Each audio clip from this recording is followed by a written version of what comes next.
लो मेरे प्यारे बच्चों, आज हम लोग पढ़ने वाले हैं क्लास 12 केमिस्ट्री का एक मॉडल पेपर है जो आपके बोर्ड एग्जाम 2022 में आया हुआ है। अब आप लोग कहोगे सर हमें 2022 का मॉडल पेपर आप क्यों पढ़ा रहे हो। तो बच्चों आज हम आपको वो चीज बताने का बात कर रहे हैं, प्रयास कर रहे हैं कि जो 2022 में जैसे क्वेश्चन आते थे क्या वैसे ही क्वेश्चन आपके 2024 में भी आएंगे या फिर उनसे कुछ अलग आएगा। इस वेरी मोस्ट इंपॉर्टेंट टॉपिक पर हम लोग चर्चा करने वाले हैं और आपको ये चीज का अंदाजा लगेगा, आपको पता लगेगा कि हमारे जो बोर्ड एग्जाम में क्वेश्चंस आते हैं वो किस तरीके से आते थे और आजकल हमारे जो क्वेश्चन आ रहे हैं वो कैसे आ रहे हैं। और बच्चों हम आपको बता दें, आपका जो सिलेबस कट आउट हुआ था यानी कट ऑफ में गया था तो वो 2022 से ही चल रहा है। 2022 में भी आपका सिलेबस कम था तो इसमें आपको वो सिलेबस नहीं बताया जाएगा कि जो सिलेबस आपके पेपर में नहीं है।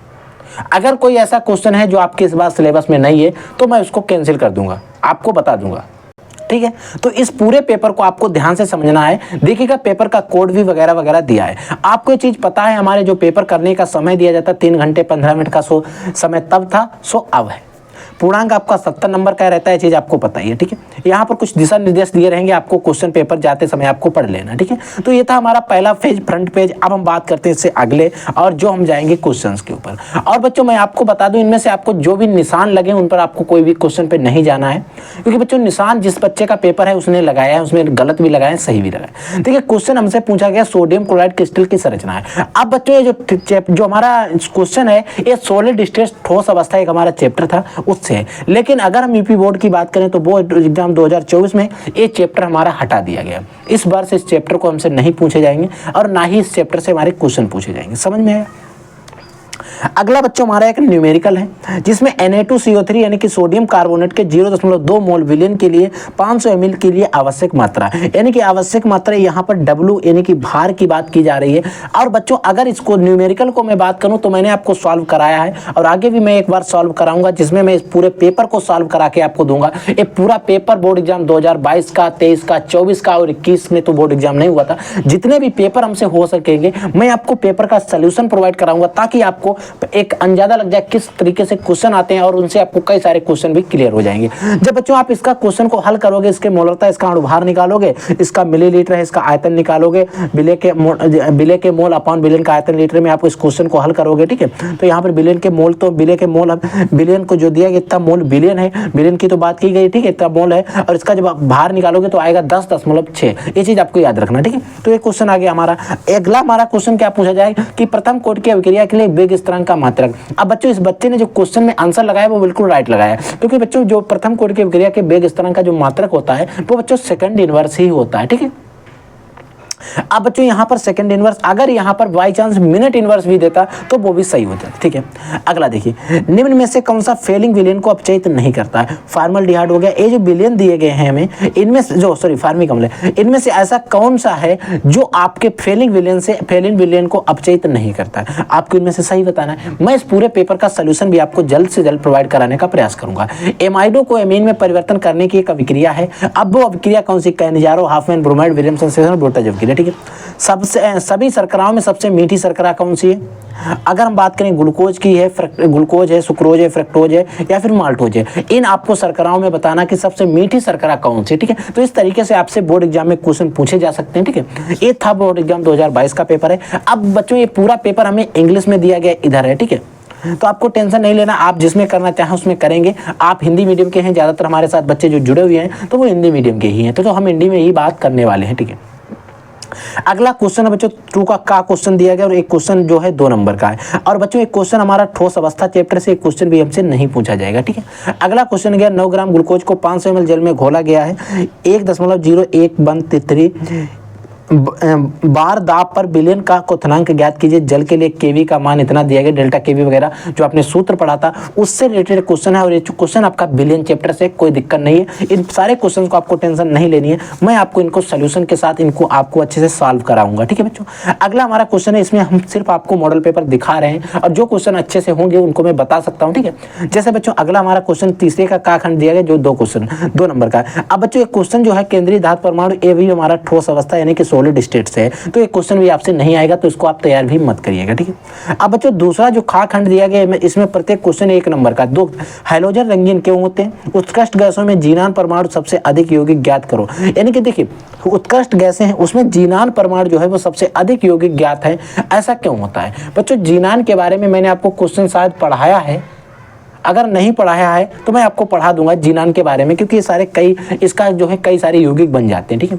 उपसंयोजन यौगिक को आईपीएससी नामकरण जो कि मैंने पढ़ा रखा है, अगर आपको इनको सीखना है तो वीडियो के डिस्क्रिप्शन बॉक्स में लिंक मिल जाएगा, वहां से जाकर आप इनका नामकरण कैसे करा जाता है वहां से आप सीख सकते हो। अगला क्वेश्चन है ग्लूकोज तथा फ्रक्टोज में अंतर समझाइए, और एक क्वेश्चन आपसे 2 नंबर में पूछा जाएगा और कई बार बोर्ड एग्जाम में पूछा गया है। ये दोनों टॉपिक ऐसे हैं जो हमारे कई सालों में बोर्ड एग्जाम में लगातार आते रहते हैं। अब यही क्वेश्चन जो है हमें इंग्लिश में दिए गए। अब देखिए बच्चों अगला हमारा क्वेश्चन दिया गया चौथे का का खंड है, और जो क्वेश्चन हमारा 3 नंबर का, ठीक है। अब इसमें कोल्लाउस का नियम क्या है, इसके 2 उपयोग भी लिखे। कोल्लाउस का नियम मैंने आपको बताया। अब यहाँ पर निम्नलिखित पर टिप्पणी कीजिए। देखिए हार्डी-सुल्जे का नियम, वैद्युत कण संचलन। देखिए हार्डी-सुल्जे हो गया, वैद्युत कण संचलन, ये भी आपसे सिलेबस में नहीं है, नहीं आएगा, ठीक है।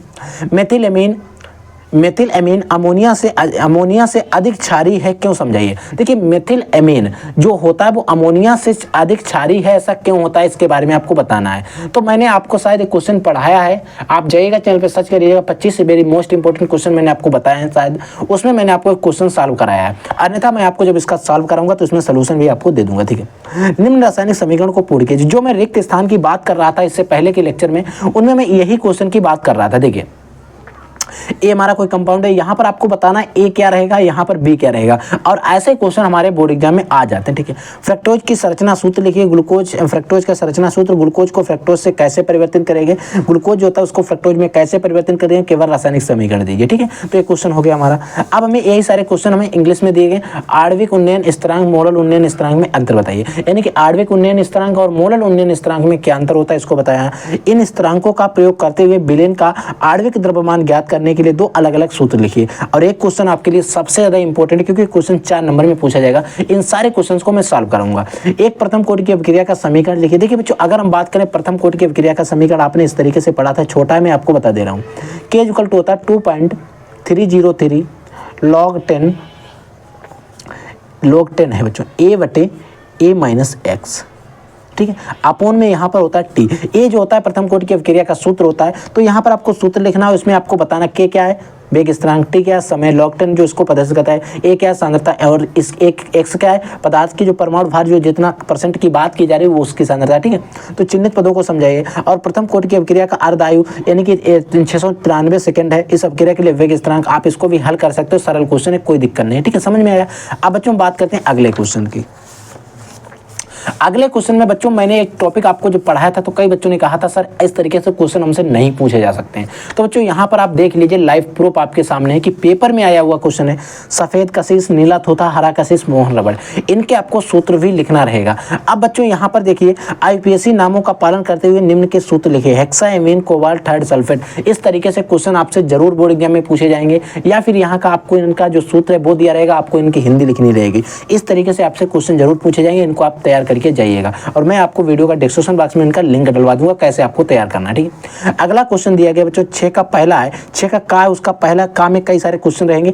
अमोनिया को शुष्क करने के लिए सांद्र H2SO4 निर्जल CaCl2 तथा P2O5 फास्फोरस पेंटाक्लोराइड जो होता है का प्रयोग क्यों नहीं किया जाता, ऐसा क्यों होता है, इसके बारे में आपको बताना है, ठीक है। नाइट्रोजन गैस है जबकि इसी वर्ग के अन्य सभी सदस्य ठोस है। यानी कि नाइट्रोजन जो परिवार है उसमें नाइट्रोजन तो गैस है, लेकिन आगे जो भी अन्य पदार्थ हैं वो सारे ठोस हैं। जैसे फास्फोरस इसी का है, आर्सेनियम भी इसी का है, यानी कि और सारे ठोस हैं, ठीक है। अब बच्चों अगर आप इन दोनों क्वेश्चन को करना चाहें 2 करें, अन्यथा अगर आप इन दोनों क्वेश्चन को नहीं करना चाहें तो अथवा में आपके पास चांस है, आप इस क्वेश्चन को कर सकते हैं। ओस्ट वाले विद्या नाइट्रिक अम्ल का औद्योगिक उत्पादन नामक की चित्र द्वारा आपको समझाना है, ठीक है, समझ में आया। अब बच्चों इसका का छठे का खा खंड दिया गया। अरे क्वेश्चन भी 4 नंबर में, देखिए फ्रीडल क्राफ्ट अभिक्रिया, कोलवे अभिक्रिया, विलियमसन सेसर, तीनों अभिक्रिया मैंने आपको पढ़ाई है जो ही आपसे पूछी गई हैं। अगर आप इसको करना चाहें तो आप करिएगा, अन्यथा आप इन रिएक्शंस को करिएगा। क्या होता है जब आपको कई सारी रिएक्शंस दी गई हैं, मैं इन सारी रिएक्शंस को सॉल्व कराऊंगा आपको, ठीक है। अब अगर बात करने चाहें तो अगर हम बात करें आगे ठीक है। अगली देखिए, इसी में रिएक्शंस अथवा वाले में आपको कई सारी 3 रिएक्शन इधर हैं और 2 इधर हैं, 5 रिएक्शन आपको करनी पड़ेंगी और तब आपको मिलेंगे नंबर पूरे 5। ठीक है, समझ में आया। अब बच्चों यही क्वेश्चन जो है वो इंग्लिश में दिए गए और अब हम बात करते हैं लास्ट में। देखिए उधर भी 3 से 4 रिएक्शंस आई थी और इधर भी ब्रोटाइज फिटिंग ऑफ क्रिया क्लोरोबेंजीन का नाइट्रीकरण। देखिए यहाँ पर भी हमसे कई सारी रिएक्शंस पूछी जा रही हैं। तो क्या होता है, रिएक्शंस ज़्यादा से ज़्यादा आपके बोर्ड एग्जाम में पूछी जाती है। ठीक है, अब कैसे प्राप्त करोगे, 1 ब्रोमोप्रोपेन से 2 ब्रोमोप्रोपेन, इस तरीके से आप इन वाला टॉपिक अगर आपने पढ़ा होगा तो वहाँ पर मैंने आपको इन सारी चीज़ों के बारे में बात की। ठीक है, तो इस तरीके से आपको क्वेश्चन तैयार कर लेना है अगर आप इनको करना चाहें तो। ठीक है, इसका का खंड की ये बात हो गई अथवा में। ठीक है, अगर हम बात करें इसका खा खंड क्या होता है, तो इस तरीके से आपको जो रिएक्शन दी गई इनमें रिक्त स्थान में बताना क्या क्या कहाँ पर भरा जाएगा। ठीक है, अगली देखिए संक्षिप्त पर टिप्पणी क्रिया। देखिए इसमें 7वां क्वेश्चन जो दिया गया इस पर आपको संक्षिप्त टिप्पणी क्रिया किसके, बेंजल्डिहाइड का नाइट्रीकरण, बेंजोइक अम्ल का नाइट्रीकरण, रोजनमुंड अपचयनिक अपक्रिया होती है इसके बारे में, और आपको अब दिया गया इंग्लिश में। तो इस तरीके से आपको पूरा पेपर मैंने आपको बता दिया किस तरीके से क्वेश्चन आएंगे और मैं इस पूरे पेपर का सोल्यूशन वीडियो जल्द ही लेकर आने वाला हूँ। आपको हमारे इसी चैनल पर मिल जाएगा पूरे पेपर का सोल्यूशन वीडियो। तो आपको समझ में आ गया होगा कैसा पेपर आता है था 2022 में, और मैं आपके लिए और भी मॉडल पेपर लाता रहूंगा। ठीक है बच्चों, तो आप लोग पढ़ते रहिए, आगे बढ़ते रहिए। अगर कोई क्वेश्चन कोई डाउट होता तो वीडियो के कमेंट सेक्शन में कमेंट करके हमसे पूछेगा। ठीक है बच्चों, I will take next class. तब तक के लिए जय हिंद, वंदे मातरम।